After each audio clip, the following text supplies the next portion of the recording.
Hi guys, I'm Carissa Casey. Most of you know me if you're on my team, and I'm about to record a video training for a friend who's doing a Summer Bodies Challenge group and asked the question, why should I supplement if I'm already eating healthy and exercising? And I thought this is probably going to be a video that I'm going to want to keep for my own use and for my training for my own team. So I'm going to be looking over here at my phone, but also recording on my computer so that I can share this later. So just wanted to kind of explain that real quick.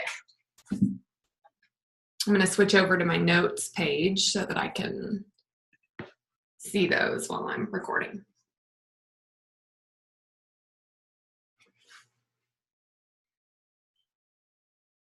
Hi, everyone.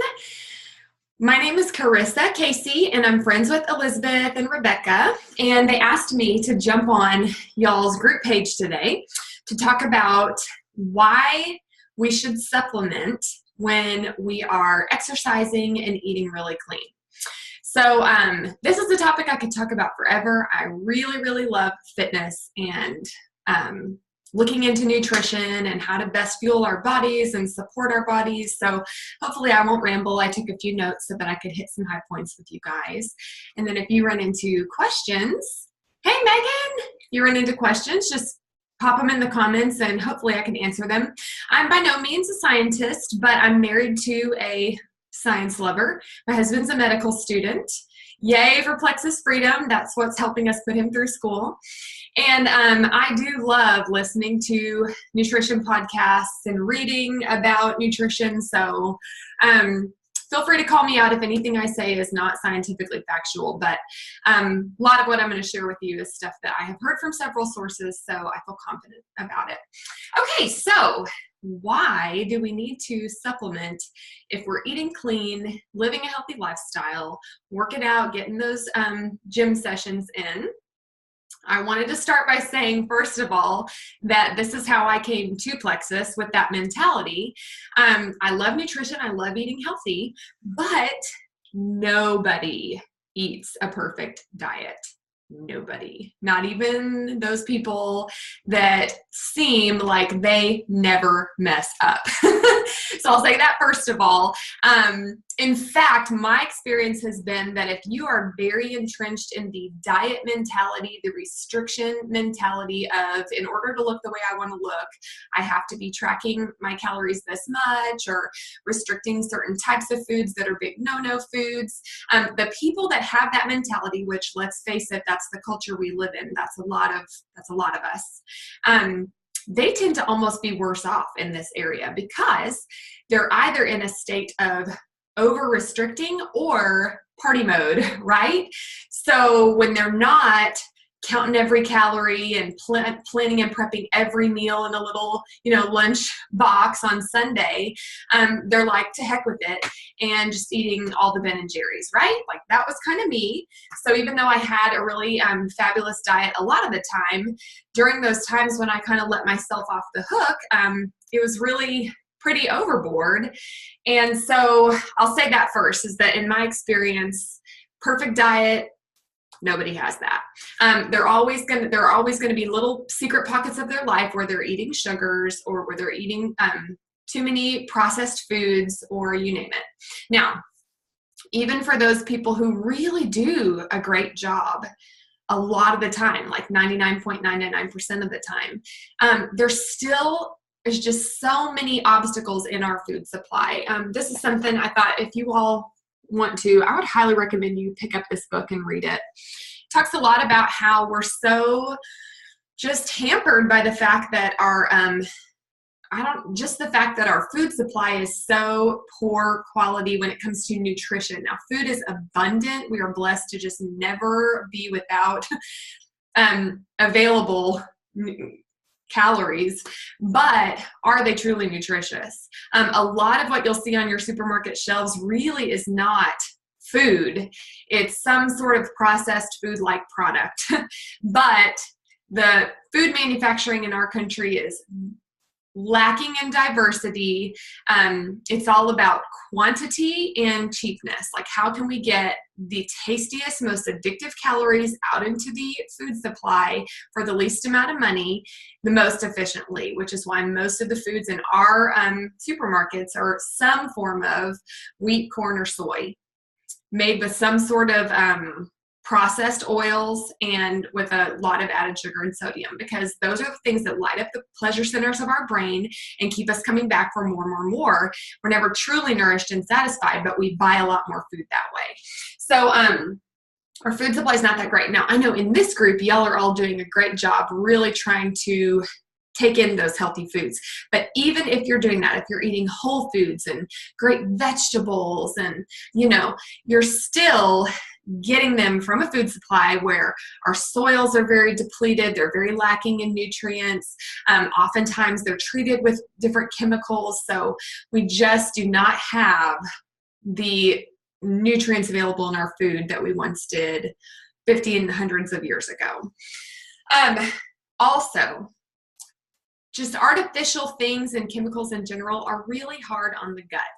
So a lot of the foods we eat have a lot of that in them because they're processed, but also be thinking about prescriptions that you take or that you have taken throughout your life. I know it's really common for people to be on birth control, for instance, or some sort of hormone prescription. A lot of people get on steroid packs when they have a sinus infection, or antibiotics. We've probably heard a lot about how that can be really damaging to the microbiome. So prescriptions and medications really play into this too, and they really change our gut health and our inflammation levels. So those are huge things I wanted to point out to y'all. Another thing that you may not be aware of is, even if you're making great choices, living a really healthy lifestyle,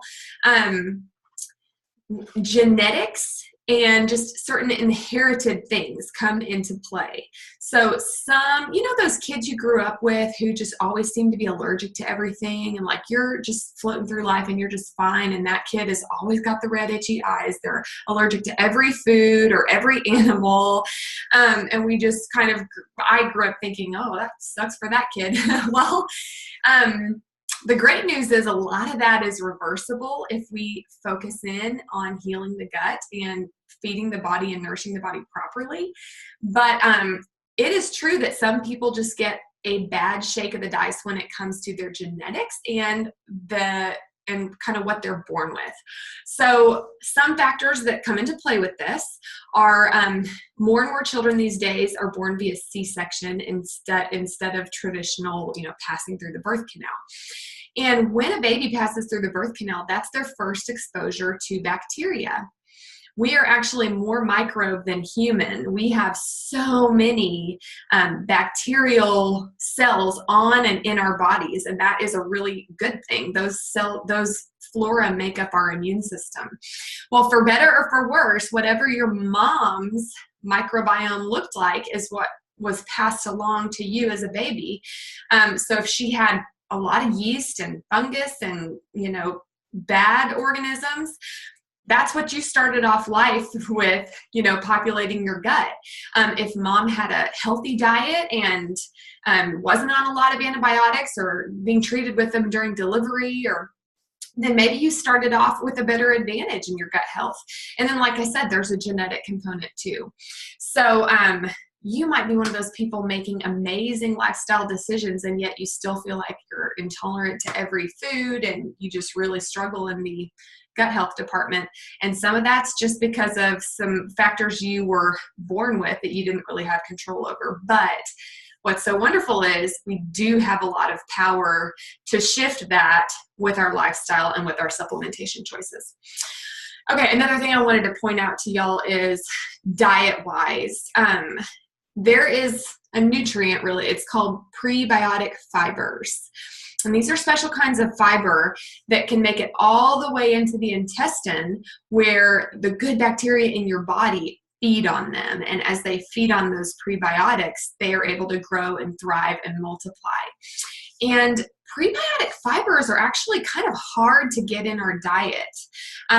They really come from raw vegetables, and there's some of the parts of vegetables that most of us like cut off and discard. Like when you eat asparagus, you usually probably cook it, right? And then if you did eat it raw, you would probably cut off that end that's real woody and like, you know, hard to chew. That's where all those prebiotic fibers are. Or like raw artichokes. Who do you know that eats raw artichokes? There are a lot of prebiotic fibers in like raw onion and garlic and leeks. I don't know if you've ever had leeks, but they're a form of onion that looks kind of like celery.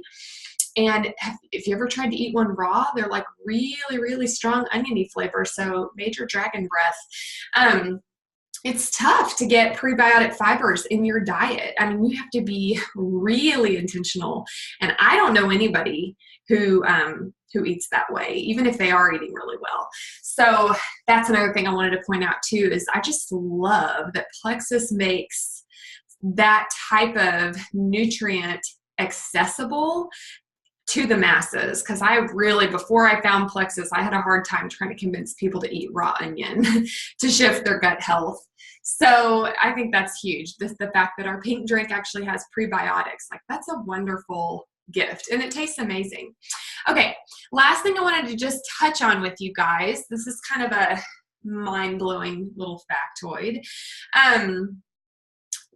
Our bodies, a lot of us have a lot of toxins in our bodies. Like I said, they might come from our food. They might come from just pollution in the environment, you know, being around smokers or breathing in car fumes, or they might come from medications that we take that cause a lot of inflammation. There's a lot of ways that we take in toxins. And one of our body's ways to defend us against those toxins is to surround them in our fat cells, and therefore protect the rest of our body from those toxins by you know, kind of surrounding them in those fat cells. So a lot of people who are trying to shed fat and really lean up, and they're, you know, watching their diet, going to the gym, and they aren't supplementing, they notice, man, I'm having the hardest time shedding fat. And that is because we have to detoxify in order for the body to feel safe shedding those fat cells. Like right now, those excess body fat cells are, your body is using those to protect you from some of the nasty stuff that's floating around in your body. And your body's not going to feel safe shedding that fat until those toxins are out of there, headed out of there. So that's really interesting to me. And I love the fact that when you're supplementing properly and you incorporate Plexus and you've got your probiotics doing their job and your BioCleanse doing its job, your body can actually begin to release those toxins, flush them out so that they're not reabsorbing. And then your body has that freedom to shed the fat, to shed that excess fat that it didn't feel safe shedding before. So those of us that have maybe really tried hard with exercise and diet, and they still feel like they're just those stubborn areas of excess fat, that has a lot to do with it. Detoxifying your body so that you can actually begin to shed fat. So wanted to point that out to y'all too. I think I've covered every base. So I haven't seen any questions in the comment thread, but that could be because it's 2:30 in the afternoon. So you guys just post them if you have any questions whatsoever, or if you have anything extra to add that I haven't touched on. Thanks for letting me be a guest. Good luck with your goals.